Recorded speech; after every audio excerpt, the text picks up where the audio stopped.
بسم اللہ الرحمن الرحیم نحمدہ ونصلی ونسلم علی رسولہ الکریم اما بعد فاعوذ باللہ من الشیطان الرجیم بسم اللہ الرحمن الرحیم واذکروا اللہ فی ایام معدودات صدق اللہ العظیم۔ اللہ تعالیٰ کا بہت فضل اور اس کا کرم ہے کہ اس نے ہمیں اپنے مہمان کے طور پہ یہاں بلایا ہوا ہے۔ مینا میں جتنے بھی لوگ ہیں یہ اللہ کے مہمان ہیں، دنیا میں ان سے اچھا مہمان کوئی نہیں، اور ان مہمانوں کا جو میزبان ہے اس سے اچھا میزبان کوئی نہیں۔ بلایا بھی اس نے خود ہے اور دینے کے لیے بلایا ہے۔ پھر خاص طور پہ اللہ تعالیٰ نے یہ فرمایا ہے کہ جب تم میرے مہمان بنو اور اس حالت میں دو چادریں اوڑھ کر اس وادی میں آ کے ٹھہرو، وَاذْكُرُوا اللَّهَ فِي أَيَّامٍ مَعْدُودَاتٍ، مجھے یاد کرو۔ انشاءاللہ کل حج کا بڑا اہم دن ہے، عرفہ کا وقوف ہے، وہاں ہم نے پہنچنا ہے اور دعائیں مانگنی ہیں۔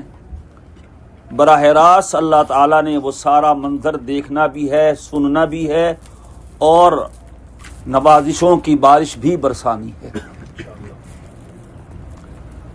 یہاں آ کے ہمیں لینا کیا ہے اور ہم نے کرنا کیا ہے، اور پھر یہاں سے جانے کے بعد ہماری زندگی پہ اس کا اثر کیا ہونا ہے۔ دیکھیے، جو کچھ بھی ہم استعمال کرتے ہیں تو اس کا ایک اثر ہوتا ہے اور ایک وقت ہوتا ہے، اس وقت تک اس چیز کا اثر رہتا ہے۔ صبح کو ہم ناشتہ کرتے ہیں، دوپہر تک اس کا اثر رہتا ہے۔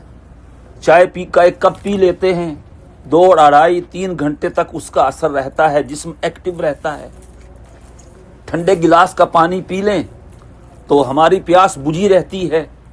شام کا کھانا کھا لیں، صبح تک ہمیں ضرورت پیش نہیں آتی۔ تو ہر چیز کا اثر ہے اور اس کا ایک وقت ہے۔ اسی طرح روحانی طور پر ہم جب روزہ رکھتے ہیں اس کا بھی اثر ہے، ایک وقت ہے۔ حج کرتے ہیں اس کا بھی اثر ہے، ذکر کرتے ہیں اس کا بھی اثر ہے۔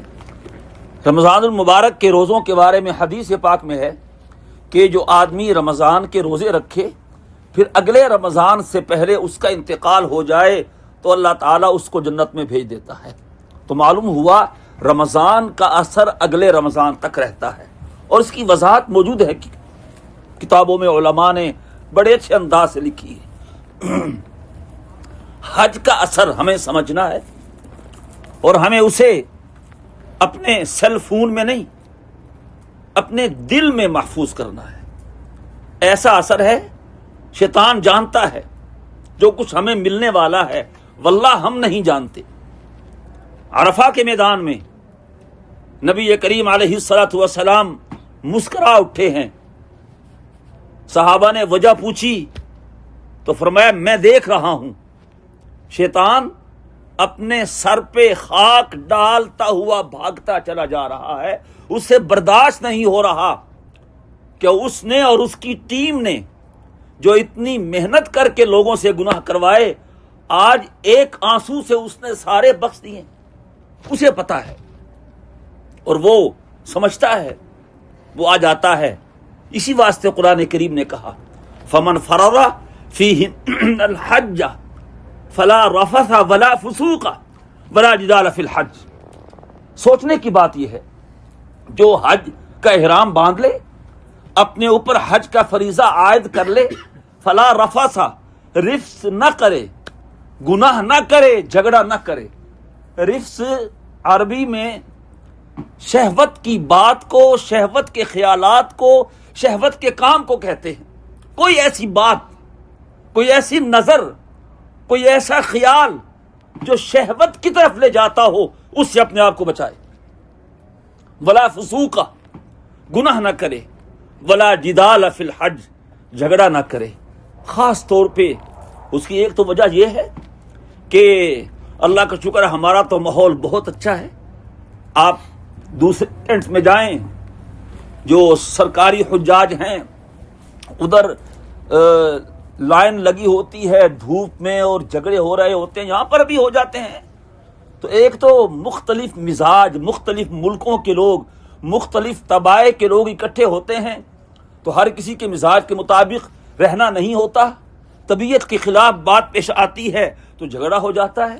اور دوسری بات یہ ہے کہ شیطان آ جاتا ہے، اور شیطان کا سب سے بڑا کارنامہ جس پر وہ اپنے چیلوں کو شاباش دیتا ہے لڑوانا ہے. حدیث پاک میں ہے شیطان روزانہ سمندر کے کنارے یا سمندر کے پانی پہ اپنا تخت لگاتا ہے، اپنے پوری فوج کو جمع کرتا ہے، انہیں کام سونپتا ہے، بھیجتا ہے شہروں میں، دیہاتوں میں، گلی کوچوں میں، پھر واپسی پہ رپورٹ لیتا ہے، اور ہر اس کا چیلا رپورٹ دیتا ہے میں نے یہ کروایا یہ کروایا. وہ کوئی اسے اہمیت نہیں دیتا، ٹھیک ہے ٹھیک ہے، کچھ نہیں کیا تم نے، کچھ نہیں کیا. ایک شیطان آگے بڑھ کے کہتا ہے کہ صاحب میں لگا رہا پیچھے، میں نے شوہر اور اس کی بیوی میں لڑائی کروا دی، جدائی کروا دی. اس پہ وہ خوش ہوتا ہے، اور ایک حدیث میں ہے کھڑے ہو کے اس کو گلے سے لگاتا ہے، کہتا ہے نیم آمتا، کام تو کر کے آیا ہے. اس سے معلوم ہوا کہ شیطان کا جو سب سے بڑا کام ہے وہ لڑوانا، فساد ڈلوانا اور اللہ کے بندوں کو آپس میں جھگڑے میں مبتلا کرنا ہے. تو دو وجہوں سے یہ تو شیطان آ جاتا ہے، اسے برداشت نہیں ہوتا. واللہ اگر ہمیں آنکھیں ملتی جو اللہ نے عطا کی تھیں، یا جو عالم غیب ہے، غیر مرئی مخلوق ہے، ہمیں نظر نہیں آتی، ہم خود دیکھ لیتے کہ کیا ہو رہا ہے اور کیا نہیں ہو رہا. تو اس لیے ہمیں بہت کچھ لینا ہے. کیوں؟ اس سے بڑھ کے دینے والا نہیں ہے. لینا کیا ہے؟ آپ جانتے ہیں سلطان محمود تھا بادشاہ، اس کا ایک چہیتا غلام تھا ایاز. اقبال نے بھی کہا ہے ایک ہی صف میں کھڑے ہو گئے محمود و ایاز، نہ کوئی بندہ رہا اور نہ کوئی بندہ نواز. بڑی محبت تھی سلطان محمود کو ایاز سے. بہت سے واقعات ہیں. تھا وہ نوجوان لیکن بہت عقل مند تھا. ایک مرتبہ سلطان نے اسے کہا ایاز میں ایک انگوٹھی بنوانا چاہتا ہوں، کوئی ایسا جملہ بتاؤ میں اس پہ کنداں کروا دوں، اور جب میں خوش ہوں تو دیکھ کے پریشان ہو جاؤں، اگر پریشان ہوں تو دیکھ کے خوش ہو جاؤں. تو ایاز نے کہا تھا بادشاہ سلامت آپ اس پہ یہ لکھوا دیں یہ وقت بھی گزر جائے گا، یہ وقت بھی گزر جائے گا. خوش ہوں گے تو آپ کو اندازہ ہوگا کہ خوشی سدا نہیں رہتی، خوشی کے لمحات عارضی ہوتے ہیں، تو آپ پریشان ہو جائیں گے. جب آپ پریشان ہوں گے تو پھر آپ دیکھیں گے پریشان ہوں یہ وقت بھی گزر جائے گا، آپ خوش ہو جائیں گے. تو ایک مرتبہ سلطان اپنے محل میں تھا اور شاہانہ جمال میں آ کے اس نے ایک اعلان کیا کہ آج جو شخص جس چیز پہ ہاتھ رکھ لے وہ اس کی. شاہی اعلان تھا، لوگوں نے موقع غنیمت جانا، جو چیز ہاتھ میں آئی، جیسے یہاں دیکھ لیں بادشاہوں کے محلات میں دیکھ لیں ہر ایک نے کسی نہ کسی چیز پہ ہاتھ رکھ دیا. نظر تھی محمود کی ایاز پہ یہ کیا کرتا ہے، وہ جوں کا توں کھڑا رہا. محمود نے کہا ایاز تم نے یہ میرا اعلان نہیں سنا؟ کہا آپ دوبارہ اعلان کر لیجئے. تو محمود نے کہا میں نے یہ کہا ہے کہ آج جو جس چیز پہ ہاتھ رکھ لے وہ اس کی ہو جائے گی. تو پھر ایاز نے محمود کے کندھے پہ ہاتھ رکھ لیا تھا. کہا بادشاہ سلامت پھر اپنی بات پہ قائم رہیے گا، آپ نے خود کہا جو جس پہ ہاتھ رکھ لے وہ اس کی ہو جائے گی. میں نے آپ کے کندھے پہ ہاتھ رکھ لیا، جب آپ میرے ہو گئے تو سارا ملک آپ کا ہے، جب آپ میرے ہو گئے تو ساری بادشاہت بھی میری ہو جائے گی. تو میرے دوستو اللہ تعالی ہمیں خود ملنا چاہتا ہے،